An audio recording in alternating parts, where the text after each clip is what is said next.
Hi folks, this is a little introduction to typography and how to use letters and typeface, intended mostly for product designers, car designers, and people who don't normally deal with graphic design, typography, and those kinds of things. Now, right off the bat, I must own up to the fact that I am not a graphic designer and that my own stance here is very pragmatic, and you'll probably find me quite superficial and quite limited here in my own understanding of things. But the point is, I teach product design students, and we don't normally look at typography and graphic design and those kinds of things. And it is important when we are designers to at least make some default reasonably good choices, because we do create presentations and we do write stuff, and what we choose in terms of typeface and all that falls back on us. And there may well be colleagues to us product designers who do understand graphic design and typography and who will look down on us if we make some silly mistakes. So here's what I understand, and maybe it will help you as well to get that aspect of your presentation stuff under control. First of all, typography, as I understand it, is the art of designing with lettering. So it's not just choosing a good typeface, it's about actually creating letters and creating writing. So this isn't something I'm going to dwell on here, because we are pure users of type in product design. We just want to write stuff, don't we? And do it in a good looking way. So this will be entirely from the user's perspective, and it will not focus on how to design your own letters. When we bring up Windows, Microsoft interface like that, text processing interface, we are presented with this sort of dashboard here, and we have a few choices here. This is what I mean when I'm talking about typeface. Okay, it's the name or brand or whatever you want to call that of the writing. Now, the standard one that my program brings up is Calibri. In the past, it used to be, I think, Arial or Times New Roman. So there are all these different names for writing, and obviously they all have their distinctive looks. And typeface, I am told, is not the same as a font. Yeah, to give you an example, if we use typeface Baskerville as an example, then Baskerville Old would be the font. So with font, I think we describe variants of a typeface. So it's a bit like this. It's like saying Baskerville is the family and Baskerville Old is the family member. The second thing you need to manipulate if you're going to use text, obviously, is the size of your text, and we call that the point size. So that is what that numerical readout means. If you have 88, it means that is your point size. Okay, so in future, if you're going to tell somebody to increase text size, you can say increase point size, increase to 124 points, whatever you like. There is the line length, which makes sense. It's just as long as your lines go of text before there is a break, and it will continue underneath. There's the line spacing, which is the empty space between the lines that are stacked up above each other. And then there's the actual letter spacing, which is the space between the letters. You don't normally manipulate the letter spacing, I know, but the line spacing you may well manipulate, and same with the line length, at least if you're in a text processing program. So these are the 5 basic aspects that we can manipulate in software as users. and I hope you understand now what they are. So let's look at the different types of fonts that we have. There is this, the so-called serif font, and when you look closely you will see that it looks different from the one above.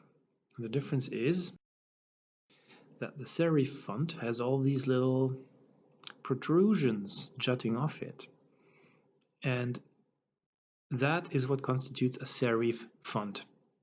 Why do they have these? Is it just decoration? Some say it's just decoration. The fact is, it's a remnant from the olden days, and it has a nostalgic touch, and it may not entirely be required anymore. More on that in a minute. And this is a sans serif font. Sans is French and means without.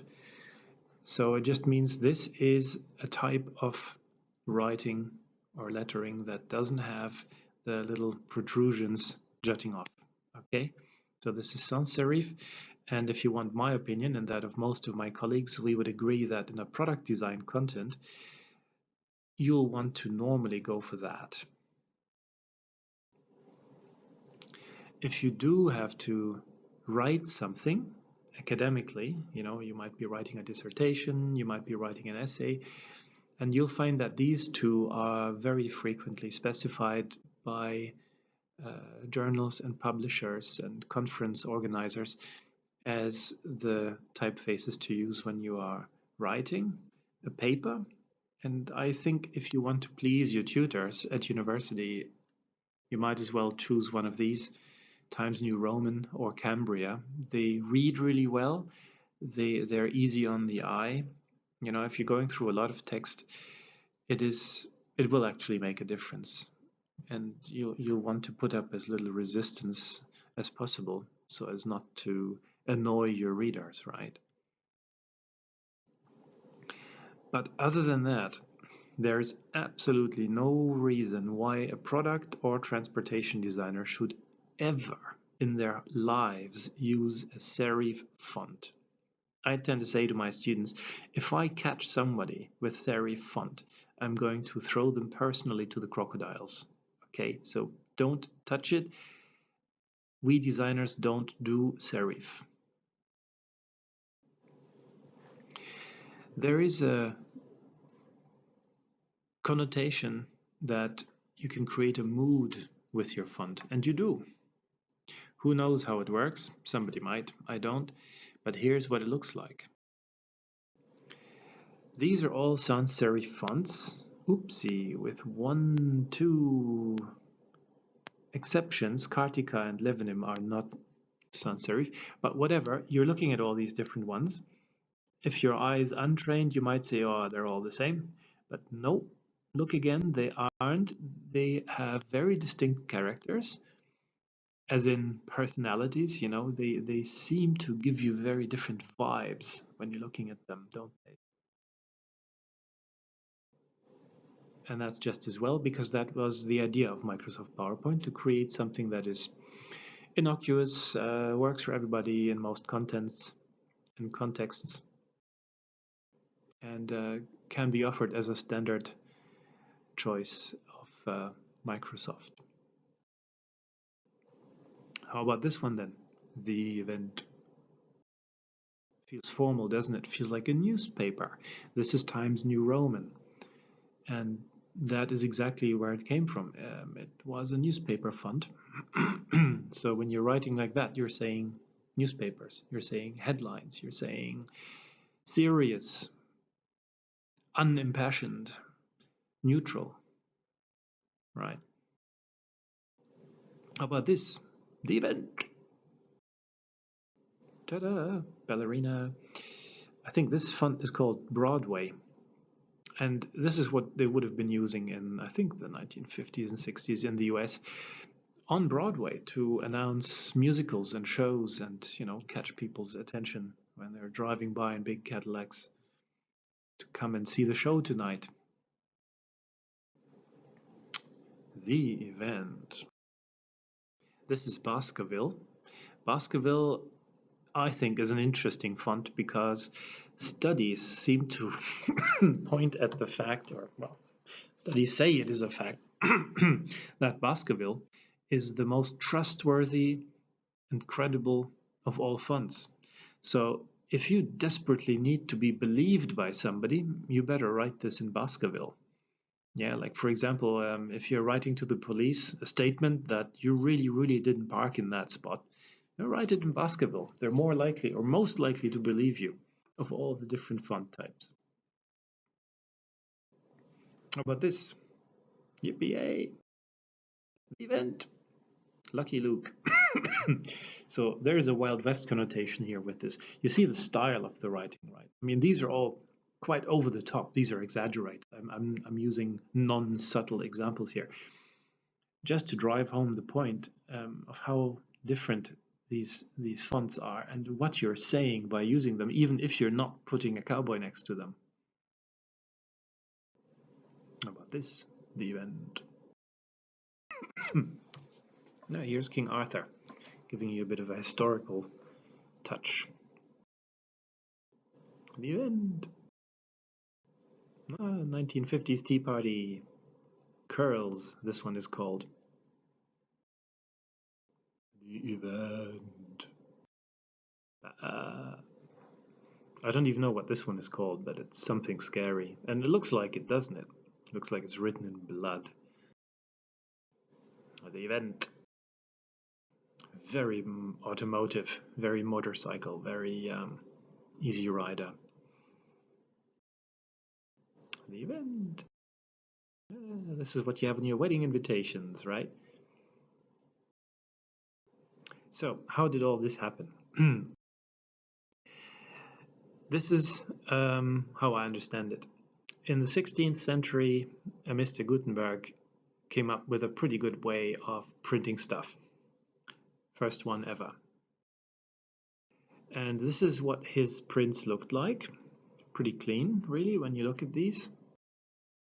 But the problem really was that once you started printing on cheaper material under pressure with, time restraints, like in a newspaper, things got blotchy, things got messy. The paper was stretchy, and the lettering was beginning to wander all over the page. You got ink blots and things like that. And this really became a bit of a problem as people started reading newspapers more and more. So what they did is they came up with ways of making the ink flow better. I know this is a disputed theory. There are some people who say this is not true, that is not why they did that. But this is one thing that some people say, that in the 18th, 19th century, people were beginning to concern themselves with ways to make the print image cleaner and less likely to blotching. So they created these protrusions to make the printing blocks separate better from the paper and make the ink flow better and more clean. So this is one possible explanation for why we have serif font these days. And this then became the standard font for newspapers and book printers. If you buy books, I think even today most of them will be printed in serif font.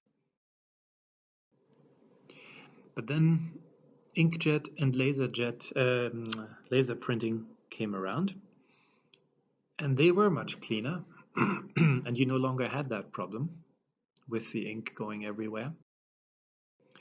So really, the serif font was a dinosaur and pretty much could be got rid of.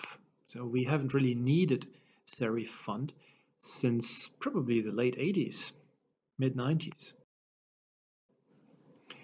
Just a few more bits to amuse you. If you have rounded letters, they actually dip below the line. And this is something we do to make them look more rested, better balanced. If you don't do that, they don't have the buoyancy. It looks like they're bobbing around on the surface. And there are boy fonts and girl fonts, so there is an inherent sense of gender in some fonts. Some seem more masculine, some seem more feminine. Perhaps this is something you may want to use for your project presentations, depending on what it is that you're doing. You may wonder how far down these point scales go that indicate sizes of lettering. They say anything lower than 4 points is unreadable. So here's a small r in 3 point. It's pointless almost, isn't it? The most popular lettering is Helvetica, and I would agree that it is deserving that status because it is actually a very nice one with a famous history. You can even read the history of the creation of the typeface Helvetica. There might even be a film out. As I said before, the most trustworthy or credible font is Baskerville. So if somebody needs to be convinced that you're honest, write Baskerville. And a word on Comic Sans, which is very easy to fall for. Don't. It's just considered unbelievably uncool to use Comic Sans, okay? Unless you are making a cartoon, then it might just about be acceptable, but never, never use it for anything else. Keep it under lock and key, okay? Don't touch Comic Sans if you're going to be taken seriously as a product designer. Some people say they cannot tell the difference between Arial and Helvetica. Well, I found an amusing little poster here that tells you what the differences are, and they are unbelievably subtle, aren't they? Just look at that. Look at the differences. The blue is Arial, the red is Helvetica. And the black there, those are overlays, and they visualize the difference. So these are the kinds of subtleties that a professional graphic designer who designs lettering will actually pick up on and agonize over when they're creating lettering. I have friends who do this, and I'm astonished by their visual skill and what they can pick up on. Maybe you can too. I mean, there is nothing wrong with having that sort of ability. Having a discerning eye is very useful, even though I have to admit we product designers would probably not apply that to graphic contexts like these because we don't go there. And then, when you design something or when you type something with someone's font, the designer becomes richer because they all have royalty agreements. Maybe not all, but that's what people try to do. And that is why there is a high incentive for designers to design fonts, because if you can get your font in, whoa, passive income right there. And it may not take a lot, as you've seen on the example with Arial and Helvetica, to have your own. Okay? So this is it on using lettering. And again, my apologies to all graphic designers who will probably have been screaming with laughter at how simply I've put everything here. But I would imagine that all product designers and car designers will probably be glad to have had this little intro. Right, then all the best in your projects. Bye-bye.